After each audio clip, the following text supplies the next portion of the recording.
మరిన్ని వీడియోల కోసం సబ్స్క్రైబ్ చేసుకోండి. అదేవిధంగా పక్కనే ఉన్న బెల్ ఐకాన్ క్లిక్ చేసి వీడియో నోటిఫికేషన్స్ని పొందండి.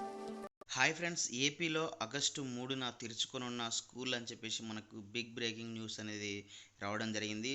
సో దీనికి సంబంధించినటువంటి పూర్తి వివరాలు మనం ఈ వీడియోలో తెలుసుకుందాము. సో ఫ్రెండ్స్, ఇక్కడ మనం చూడొచ్చు, ఏపీలో ఆగస్టు 3న స్కూళ్ళు ప్రారంభిస్తున్నట్లు సీఎం జగన్ ప్రకటించారు. జూలై నెలాఖరులోగా మొదటి విడతలో చేపట్టిన 15,715 స్కూళ్లలో నాడు నేడు కింద అభివృద్ధి పనులు పూర్తి చేయాల్సి ఉందన్నారు. 9 రకాల సదుపాయాలను అన్ని స్కూళ్లలో కల్పించాల్సి ఉందన్నారు. దీనికి సంబంధించి 456 కోట్ల రూపాయల రివాల్వింగ్ ఫండ్ కూడా విడుదల చేశామన్నారు. జూలై నెలాఖరు కల్లా అన్ని స్కూళ్లలో పనులు పూర్తి కావాలని, ఈ పనులపై కలెక్టర్లు ప్రతిరోజు రివ్యూ చేయాలని సీఎం కోరారు.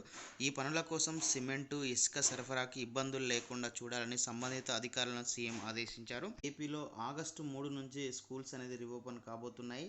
నాడు నేడు కింద స్కూల్స్లలో మౌలిక వసతులు కల్పించడము, అదేవిధంగా ఈ కరోనా నేపథ్యంలో ఈ ఆగస్టు 3న స్కూల్స్ రీఓపెన్ చేయాలని నిర్ణయం తీసుకున్నట్లు తెలుస్తుంది. సో ఈ వీడియో మీకు నచ్చితే లైక్ చేయండి, షేర్ చేయండి. ఇలాంటి ఎడ్యుకేషనల్, ఎంప్లాయ్మెంట్, టెక్నాలజీ సమాచారం పొందడం కోసం మన యొక్క యూట్యూబ్ ఛానల్ వెంకట్బిటాని సబ్స్క్రైబ్ చేసుకోండి. Okay friends, thanks for watching this video. Bye, have a nice day.